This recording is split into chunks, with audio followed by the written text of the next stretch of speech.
Hello everybody and welcome to a beginner tutorial of 2025 for Ghosts of Tabor. In this video we're going to talk about armor, helmets, bags, meds, and storage of your armors. And this is going to help hopefully some PlayStation VR users who haven't been able to find a more recent beginner guide, and just anybody else who's getting into Tabor. So let's get on to the first tip slash trick. This is the armor storage slash protection level rating tutorial. Now, all of these armors have a different protection level except these two. These are the same, and they all have their own coverage, protection level, and of course they all cost about different. Of course, with this being most expensive, highest tier, highest protection, this literally being a piece of paper. So with all of these, these are rated from worst to best. The A22 rig being rated worst, and the T6 being rated the absolute highest, naturally finding armor, naturally found armor. And so what I mean by that is all of these can be found in raid except for that one, because these are dropped from the Foxtrot, Phoenix, and Mall. More on those guys later.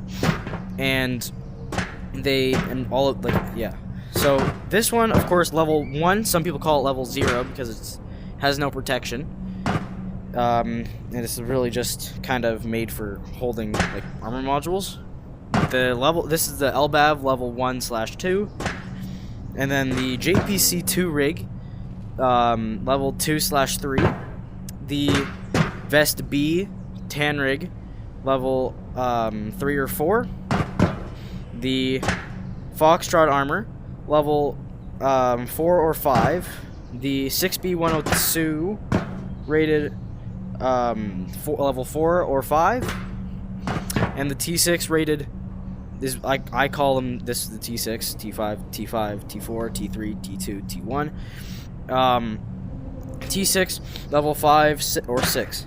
There are a few other armors: the Collector armor, the Nikolai armor, and the Tatra armor. And there is another boss coming. I don't know if he'll have a special armor or if he'll just be using one of these. And so yeah, and each of these, this can hold 2 or 3 primary ammo modules. This can hold 3. This can also hold 3. This can hold 6, I think. Yeah, this can hold 6. This can also hold 6, I'm pretty sure. Yep, 6. This can hold 6, and this can hold 6. Now, this covers your stomach. Your torso is completely unprotected and everything. This covers your torso and shoulders, I guess. This covers torso. This covers torso. This covers torso. This covers torso and pelvis. This covers neck, torso, maybe pelvis, and arms. Now for the storage part of the armor. So, if you let's just grab our level 5 armor, and if you press trigger on the controller that you're holding it with, it's going to fold up. Now, with this, you can put it like that, just like that. It goes on your bag, just like that. Now, you can also fold it, you can also put it in there like this, and I don't think that in the T5 case, it doesn't fit like that. Some armors can do that, and then to unfold it, you just press trigger again. And with the LBAV, I'm pretty sure you can put it like this, unlike with the T5. Okay, never mind, you can't. T4, I know you can. Do that. Oops. Kind of hard to get in there. There we go. See, like that. Boom, and then you can have multiple armors like this. Just gonna make sure that they're far enough apart from each other.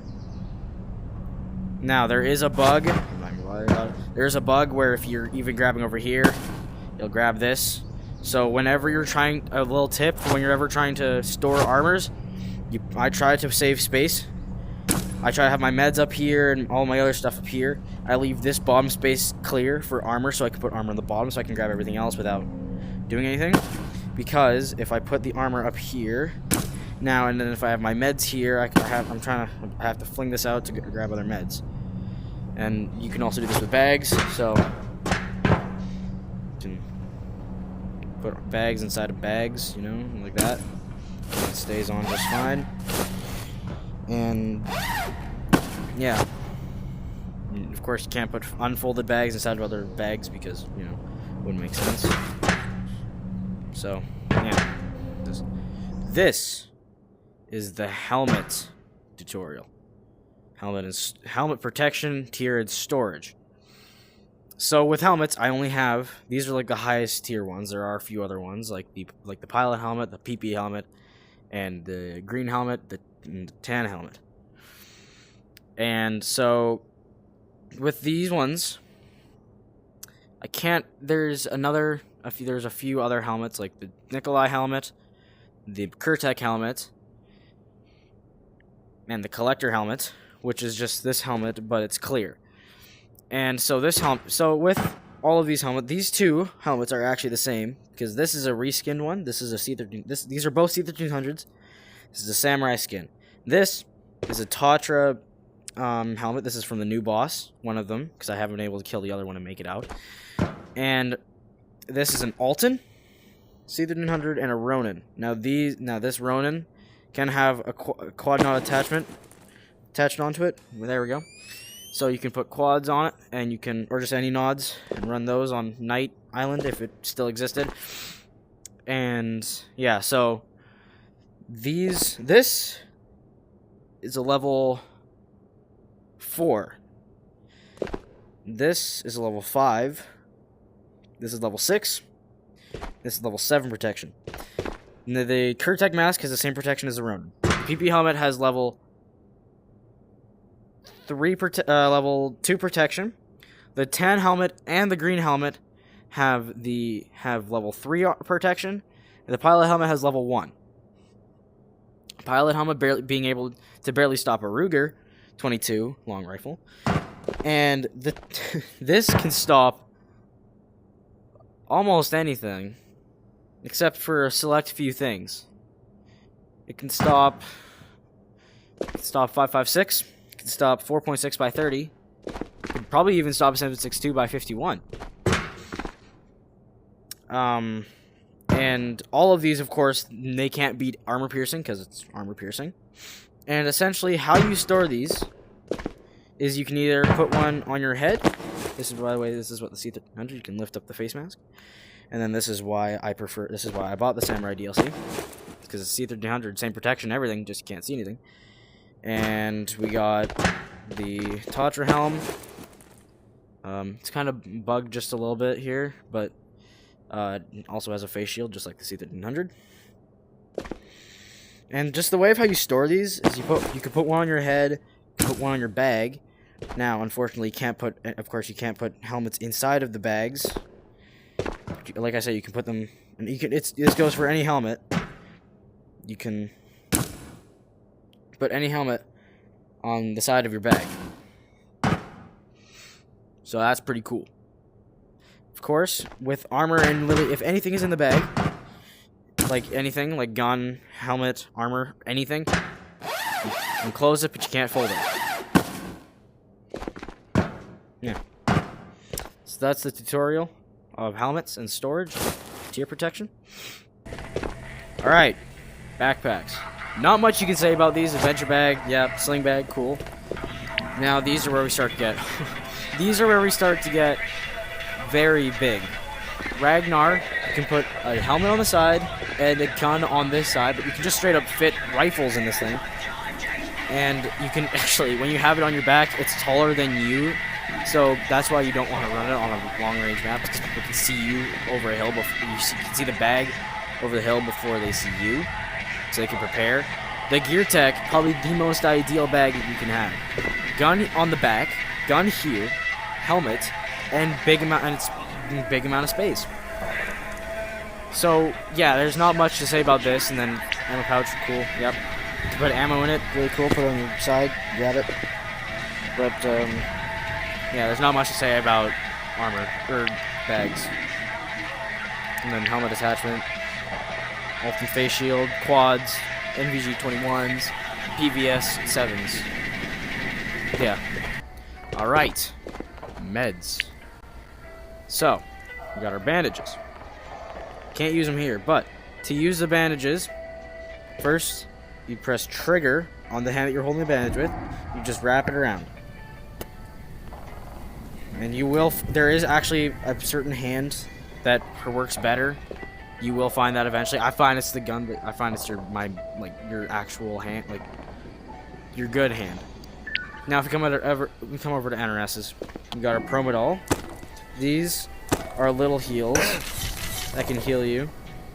They don't heal as much as an NRS, but it's better than using a whole entire NRS. And now what you do with the NRS, you press trigger, you pull. Now they would actually come off by now, but you pull. Yeah, you can't do it. And then with the epinephrine, this is for when you have no stamina. This is when you're like really heavy. You bring this in. It kind of eliminates weight, and it gives you extra stamina. Vigor X don't have hospital level 3, and the Vigor X is a blue NRS, and these both make you really high. Makes your screen saturated. Then after a while, it goes all black and white. You can become colorblind. And with the Vigor X,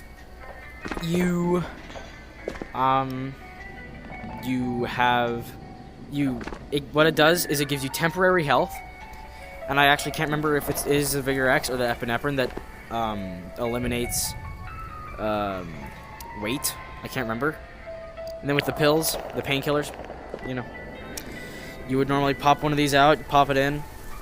It doesn't give you any saturation effect, but after a while, I think it's 180 seconds, it does give you a black and white, not as strong as the med, not as strong as the epinephrine or the Vigor X, but it's still definitely black and white. It's a little bit harder to see. This is the foregrip tutorial. The foregrips are what you, of course, put on the front of your gun to make sure that it has less recoil. And it just sometimes can make it feel a little bit better. Like if you're using this foregrip, I personally think it feels a little bit better. Or the cannon grip. I love the feel of the cannon grip whenever I use it. I don't have it unlocked because I'm not Spec 5. I'm only Spec 3. So, and essentially, this has this amount of recoil reduction. I don't know any of these off the top of my head. This has this amount of recoil reduction. This has this amount of recoil reduction. This has this amount of recoil reduction. The RK6 foregrip has this amount of recoil reduction. The shift foregrip has this amount of recoil reduction. The RK angle grip, being the best foregrip in the game, has this % of recoil reduction. And then there's also sights. So you got the Cobra sight, all of this. Me personally, my favorite sight is this sight right here. This is for when I use the OM or any bolty. And then silencers. There is actually a rumor going around that the Wolverine suppressor has actually eliminates the recoil, the muzzle flash, and the Nomad assault rifle suppressor doesn't. It just suppresses. Now I don't know if this is true. I'm just going off of what I'm hearing. And then lasers. The laser actually reduces recoil by a little bit. And then flashlights. Flashlights are flashlights. There's not much more to it. Rails, yeah. And then I guess while we're here as well, we may as well point out some of the better guns and some of my favorite firearms. So, technically, the best gun in the game you can't find, or you can't buy, one of the best assault rifles you can't really find. It's the MCX Spear, and it 3 taps. I'm pretty sure. I don't know how much damage exactly it does, but enough for bolt action.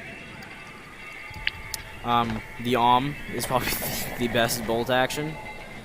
You shooting 338 Lapua Magnum, it definitely can do stuff. It one taps from T5 and lower. With FMJ.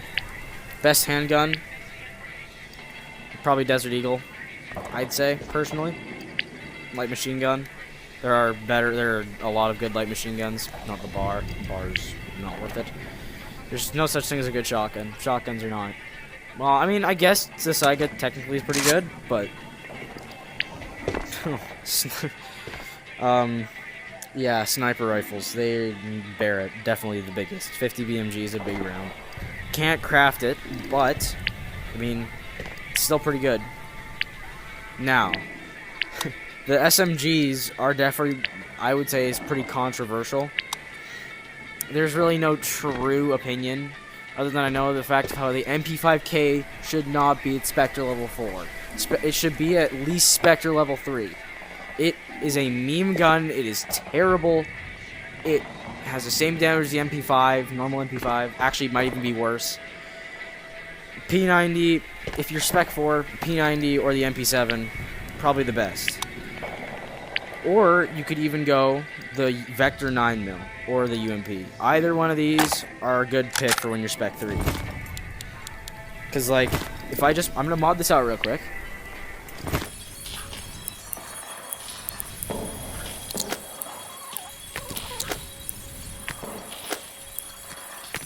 Okay, this is my fully modded out Vector. So, when I shoot it, literally, like, no recoil. This isn't even the best foregrip. And it's a good early wave gun, that's for sure. It can do a lot of damage, and it even has a bolt release, and it even has a magazine release. Magazine release doesn't, or bolt release does not work on that quest.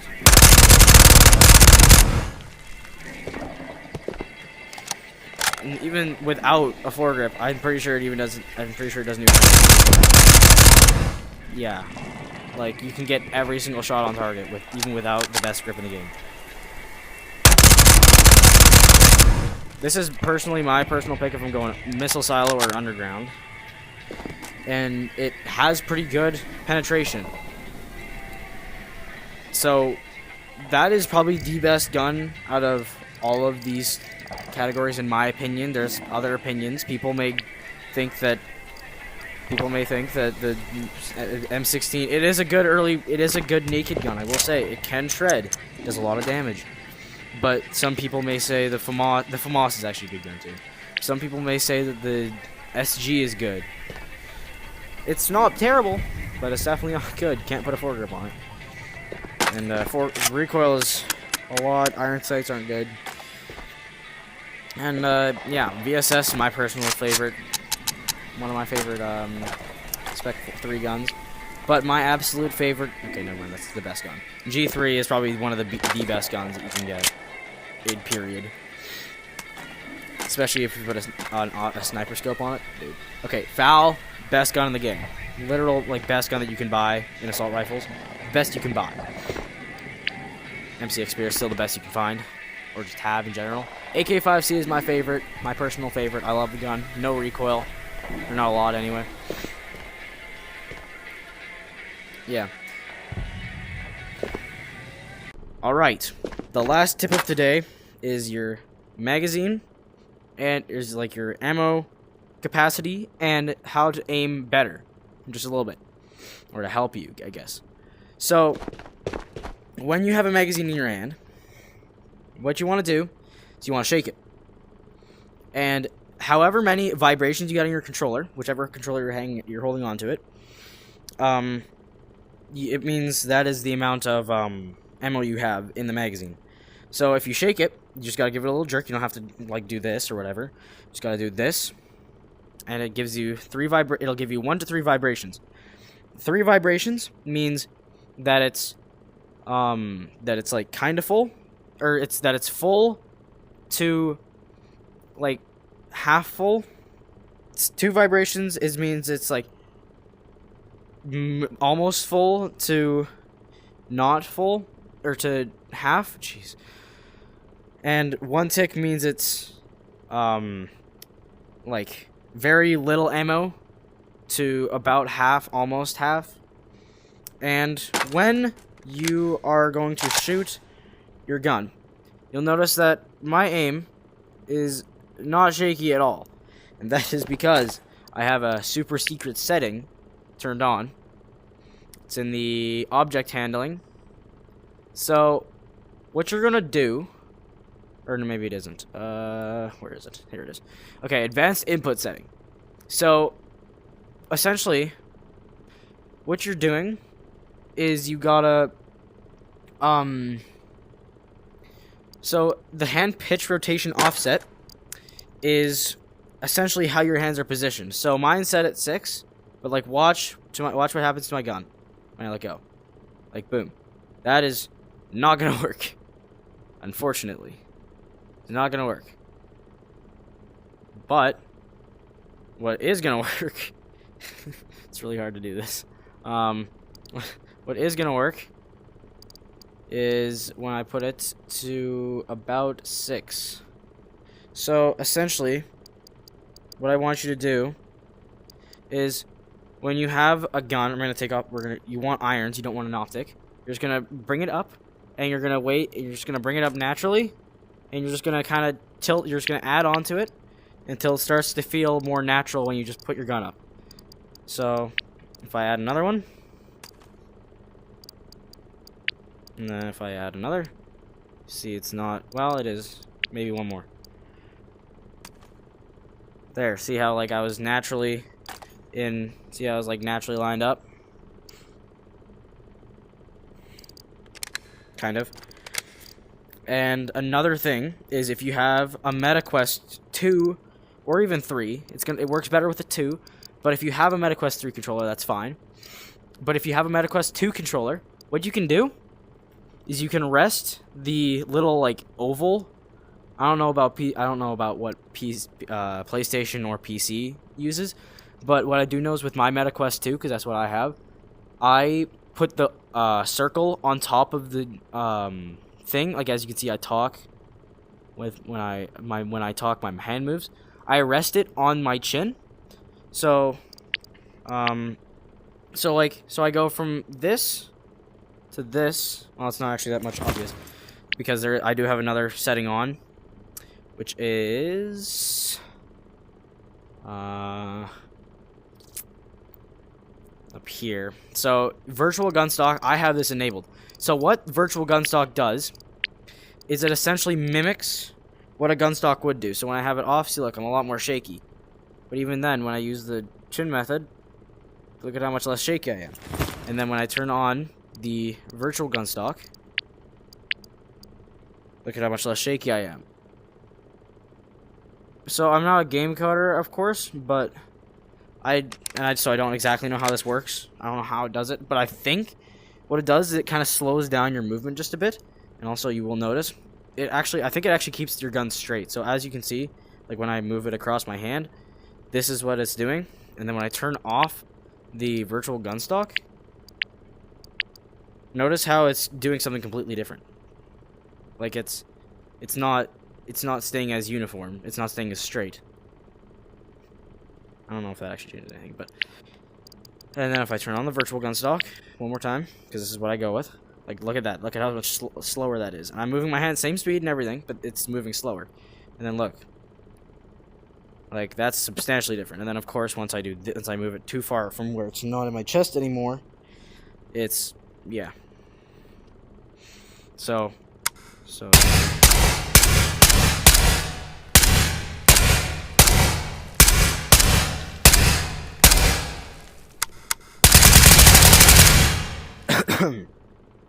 now, when you are playing tabor, you just gotta remember that there's auto, semi-auto, and safety. So you just gotta remember that safety exists. So you gotta go. So when you're on semi-auto, you gotta click it twice to go back on full. And then, of course, once. And then, again, safety. Safety is almost never used. But... And see, look, safety. Even stops the bolt from coming back. Look at that. Perfect. Alright. I hope you guys use this. And, yeah, I will see you in the next video.